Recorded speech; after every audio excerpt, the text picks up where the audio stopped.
તો સ્વાગત છે તમારું મારા આજના વિડીયોમાં। આજે મારો લોંગ વિડીયોનો ચોથો દિવસ છે અને સવારનું બધું કામ પતી ગયું છે અને હવે બસ આપણે જમવાનું બનાવવાનું કામ કરવાનું છે। તો આજે તો શાકભાજીમાં કાંઈ હતું નહીં, ફ્રીજ ખોલીને જોયું તો બસ ખાલી એક ટમેટા જ હતા। અને ક્યારેક ક્યારેક તો એવું થઈ જાય છે કે એક શાક બનાવી તો એ બીજાને નથી ભાવતું। ઘરમાં અમે 4 જ જણ છીએ તોય ક્યારેક ક્યારેક તો મારે 4 જણમાં પણ 2 શાક બનાવવા પડે છે, કેમ કે યુગ પરીને અમુક શાક ન ભાવે તો એમના સારું બીજું બનાવવું પડે અને મારા અને રોહિત સારું પણ ક્યારેક બીજું બનાવવું પડે। તો આજે એ જ દિવસ છે કે શાક ઘરમાં એક જ છે અને એ મને, રોહિતને અને પરીને તો ભાવે છે પણ યુગને નથી ભાવતું। સેવ ટમેટાનું શાક કરવાનું છે પણ સેવ ટમેટાનું શાક યુગને જરાય ભાવે નહીં। અમે બધા તો ખાઈ લઈએ પણ હવે યુગ સારું મારે કાંઈક બીજું વિચારવું પડશે। તો ચાલો પહેલાં તો સેવ ટમેટાનું શાક બનાવી લઈ, પછી યુગ સારું કંઈક બીજું બનાવવાનું વિચારશે। જો ફ્રીજ ખોલીને જોયું તો આજ તો શાકભાજી કાંઈ છે નહીં, એટલે કાલે આપણે શાક લેવા તો પહોંચી જ જવું પડશે। અને હા, લોટ તો આપણે સવારે બાંધીને જ રાખી દીધો, તો હવે લોટ બાંધવાનો તો કંઈ ઝંઝટ જ નથી। બસ ફટાફટ શાક વઘારવાનું છે અને પરી આવે એટલે ગરમ ગરમ રોટલી ઉતારી દેવાની છે। અમારે ખાવાની વાતમાં બહુ જ ચૂઝી કહી શકો તમે કે હા, એને અમુક વસ્તુ જે નથી ભાવતી તો આપણે કંઈ બીજું નહીં બનાવ્યું હોય તો એ ખાવાનું ખાશે નહીં બપોરનું, પણ જે નથી ભાવતું ને એ તો નહીં જ ખાય। તો હવે તો એમ વિચાર્યું છે કે યુગ સારું આપણે સોજીનો શીરો કરી લેશું કાં પછી ઘી ગોળનો મસારિયો કરી દઈશું તો યુગ આરામથી ખાઈ લેશે। અને બાકી તો સેવ ટમેટાનું શાક છે જ। તો તમારા ઘરમાં પણ કોઈ આવું હોય તો કમેન્ટ કરીને જરૂરથી કહેજો કે જેને ખાવામાં બહુ જ નખરા હોય એવું તમે કહી શકો। અને હા, ખાવામાં નખરાની વાતમાં તો યુગ મારી ઉપર જ ગયો છે એટલે વધારે કાંઈ પણ કહેવાય નહીં, કેમ કે હું નાનકી હતી તો મને હજી યાદ છે મને ઘણા ખરા શાક ભાવતા જ નહીં। મને બટેકાનું શાક દરરોજ દઈ દો તો મને હાલતું, પણ હવે તો હું પણ બધું ખાઈ લઉં છું। કારેલાના શાક શીખે પણ ખાઈ લઉં છું અને કારેલાનું શાક તો અમારા ઘરમાં બહુ સારું ખવાય છે, એક યુગ સિવાય બાકી બધા આરામથી ખાઈ લે છે। તો ચાલો હવે આપણે રાંધવાની શરૂઆત કરી દઈએ, કેમ કે પરી ટ્યુશન ગઈ છે, આવશે એટલે એને સીધું ખાવા ખપશે અને પછી આગળનું કામ હાથમાં લેવાનું છે। તો બપોરનો સમય થઈ ગયો છે અને પરીને આપણે તૈયાર કરી અને સ્કૂલ મૂકી દીધી છે। અને હવે આગળનું કામ આજે મારે એક મેઇન કામ કરવાનું હતું કે 7 થી 8 દિવસનું મલાઈ ભેગી થઈ હતી દૂધની અને દહીંની બધી, તો આજે મારે માખણ બનાવી અને એમાંથી ઘી બનાવવાનું, ખાસ આજે એ કામ પૂરું કરવાનું હતું, કેમ કે ઘણા દિવસ જો માખણ ન બનાવી અને મલાઈ દૂધની અને દહીંની એમને એમ ફ્રીજમાં પડ્યું હોય તો ફ્રીજમાં એમાં વાસ આવી જાય છે। તો આજે ફાઇનલી મેં એ કામ હાથમાં લઈ લીધું છે અને અહીંયા જુઓ કેવું સરસ માખણ તૈયાર થઈ ગયું છે, હું તમને બતાવું। તો માખણ સરસ તૈયાર થઈ ગયું છે અને બીજી બાજુ મેં તપેલામાં બરફવાળું પાણી પણ લઈ લીધું છે, કેમ કે આ મલાઈને આપણે 7-8 દિવસ ફ્રીજમાં રાખી હોય તો એમાં થોડી થોડી વાસ બેસી ગઈ હોય, તો આ માખણને આપણે પહેલાં ધોવું પડે પાણીમાં। તો હવે એ માખણને આપણે પાણીમાં નાખી અને સરસ ધોઈ લઈશું, પછી એનું ઘી બનાવવા મૂકશું।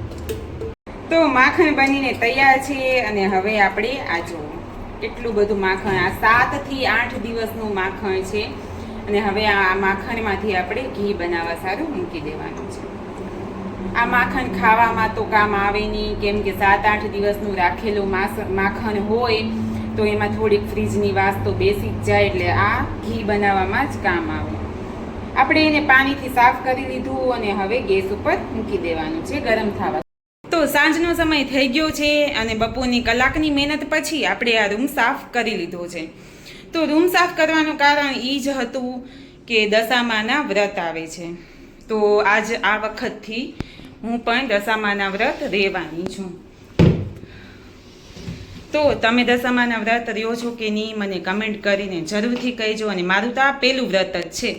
તો આટલા વર્ષ હું કેમ નથી રહેતી, તો કેમ કે યુગ પરી નનકા હતા અને યુગ પરી નનકા હતા, ઘરનું કામ ઘણું હતું તો મારાથી નહોતું રહેવાતું, પણ આ વર્ષથી મેં પણ વિચાર્યું છે કે હું પણ રહીશ।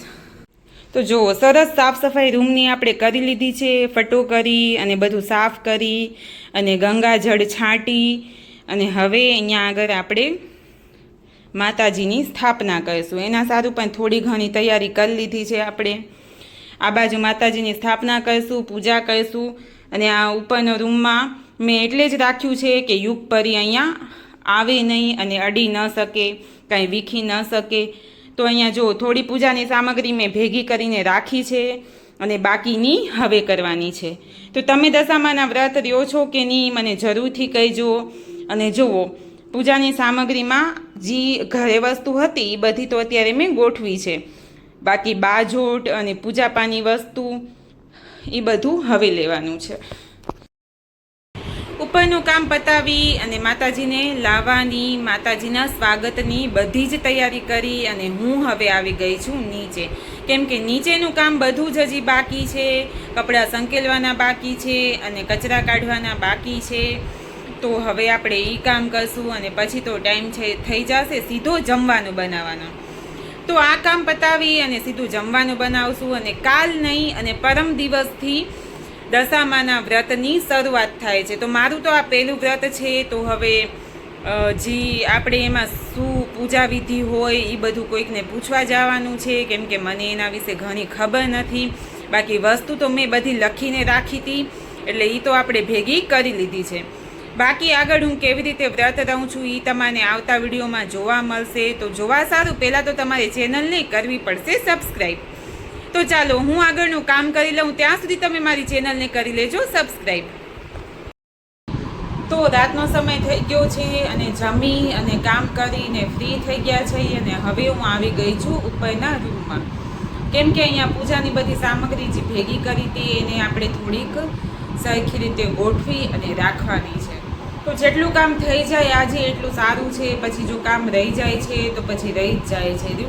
અને કાલે તો આપણે હજી સામગ્રી થોડીક લેવાની બજારમાંથી બાકી છે તો એ કામ કરવા જાશું. અને હા, દશામાં પણ કાલે જ લેવા જાશું આપણે. તો ચાલો હું થોડીક વસ્તુ જે ગોઠવવાની છે એ ગોઠવી લઉં. તો દશામાની બધી વસ્તુ આપણે ભેગી કરી લીધી છે અને હવે આપણે બધું ગોઠવવાનું છે. તો દશામાની સ્થાપના તો આપણે બાજોટ ઉપર કરશી એટલે પહેલાં તો બાજોટ ગોઠવી દઈએ. અને બાજોટ ઉપર વછાવા મેં આ ગુલાબી કપડું લીધું છે. લાલ કપડું લઈ શકીએ અથવા તો ગુલાબી કપડું પણ લઈ શકીએ. લીલું કપડું લઈ શકીએ, પીળું લઈ શકીએ. તો મારી આગળ આ ગુલાબી કપડું હતું તો મેં એ લીધું છે. એને સરસ વછાવી અને રાખી દઈશું. અને આગળ આ પાટલો રાખ્યો છે જેથી કરીને આપણે પૂજાપાની વસ્તુ છે તો એને પાટલા ઉપર રાખી શકીએ. એટલે બધું જરાક ગોઠવાયેલું રહે તો પૂજા કરવાની પણ મજા આવે અને જગ્યા પણ ખુલ્લી ખુલ્લી રહે. તો પાટલો ગોઠવી દીધો છે અને બાજોટની એક બાજુ પૂજાની બધી વસ્તુ રાખી દઈશું જેથી કરીને નડે નહીં. જો આપણે આજે જે ઘરે ઘી બનાવ્યું હતું આ ઘી છે અને આ ઘી છે ખાસ મેં પૂજા સારું બનાવ્યું હતું. તો બસ આપણે બેની ભરી અને તૈયાર રાખી દીધું છે. હવે આપણે જ્યારે પણ આરતી કરીએ કે અખંડ જ્યોત કરીએ એમાં ઘરનું બનાવેલું ગાયનું ઘી આ જ વાપરવાનું છે. વાટ લઈ લીધી છે અને આ નનકો બાજોટ છે એ આપણે લીધો છે. આની ઉપર અખંડ જ્યોત રાખવા સારું. જો થઈ શકે તો મારે તો 10 દિવસ અખંડ જ્યોતને ચાલુ જ રાખવી છે, દિવસ અને રાત.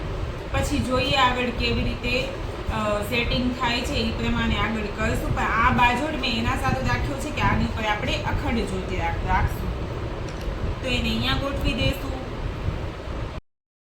તો પૂજાપાની બધી વસ્તુ લેવાઈ ગઈ છે. જો આ છે પૂજાપો, આમાં બધું જ ભેગું આવે, અલગથી આપણે કાંઈ લેવાની જરૂર નથી હોતી. અને પછી આ છે શણગારની વસ્તુ. માતાજીને આપણે તેડાવીએ છીએ તો આપણે શણગારની વસ્તુ પણ ધરાવવી પડે એટલે શણગારની વસ્તુ લઈ લીધી છે. અને આ છે માતાજીની ચૂંદડી પણ લઈ લીધી છે. અને આ છે કળશની ચૂંદડી.